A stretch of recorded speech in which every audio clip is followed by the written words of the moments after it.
कोई ने कह दिया, चंद्रदेव को कई लोग मिले, चंद्रदेव से कहा तुम ये कर लीजिए, ऐसा करने पर तुम्हें फल की प्राप्ति हो जाएगी। एक शीतल आरती होती है, मेरी जीजियों बड़े सावधानी से सुनिएगा। एक शीतल आरती होती है। कभी अगर तुम्हारे जीवन में अगर कभी तुमको ऐसा लगे कि रोग बड़ा भारी हो चुका है और बहुत भारी रोग मुझे घेरता जा रहा है, या डॉक्टर को दिखाने जा रहे हो और तुम्हें ऐसा लग रहा है कि डॉक्टर कोई बड़ी बीमारी बताएगा, तो उस समय पर शीतल आरती का प्रयोग करें। एक पुष्प हाथ की हथेली में रख लीजिए, एक पुष्प हाथ की हथेली में रख लीजिए, और यहां तक शास्त्र कहता है अगर हो सके तो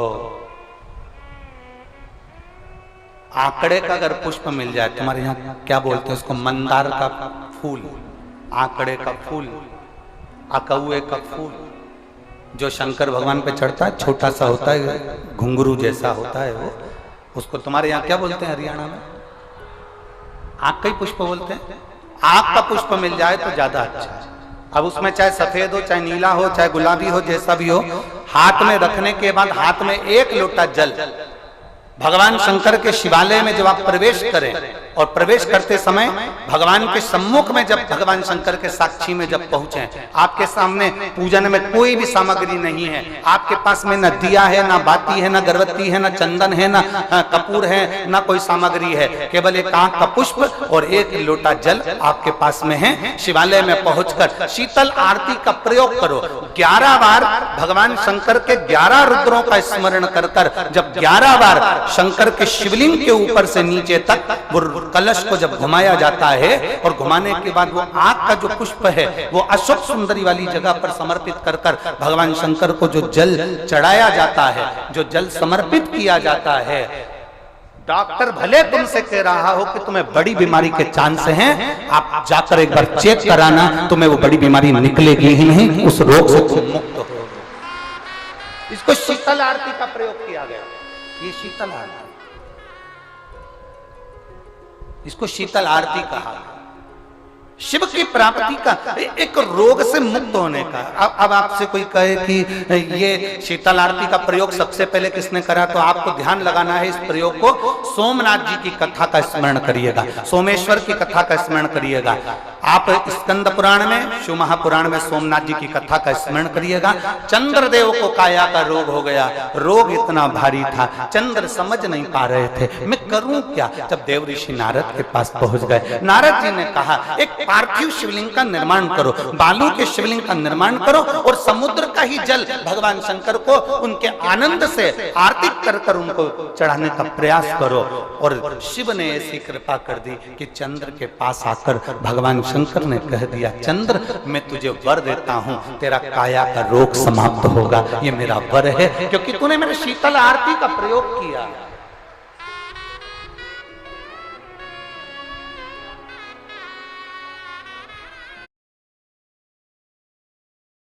के पात्र का जल, अभी अभी क्या चल रहा है, फागुन। अभी क्या चल रहा है, फागुन। जब बैसाख का महीना आए ना,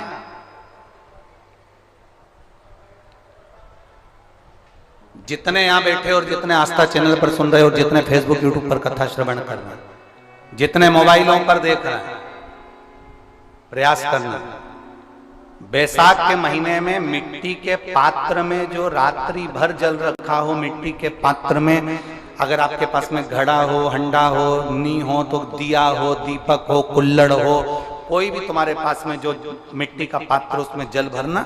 वो जल बैसाख के महीने की किसी भी सोमवार के दिन, किसी भी सोमवार के दिन, बैसाख महीने या किसी प्रदोष के दिन, या बैसाख महीने के शिवरात्रि के दिन, वो मिट्टी के पात्र का जल अपने घर के प्रत्येक व्यक्ति का स्पर्श कराकर उस मिट्टी के पात्र के जल को तांबे के पात्र में डाल लीजिए और घर के प्रत्येक व्यक्ति का स्पर्श करा लीजिए और शंकर भगवान पर कुंडकेश्वर महादेव के नाम से समर्पित करिए।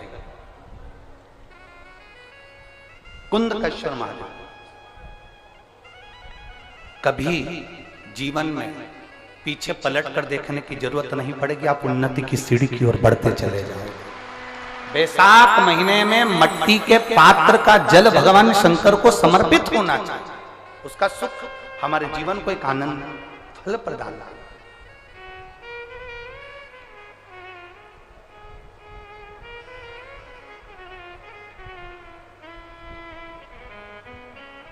जैसे कहते हैं ना, कोई अच्छा मिले ना मिले, धन मिलने से कोई भाग्यशाली नहीं होता, सत्ता मिलने से कोई भाग्यशाली नहीं होता,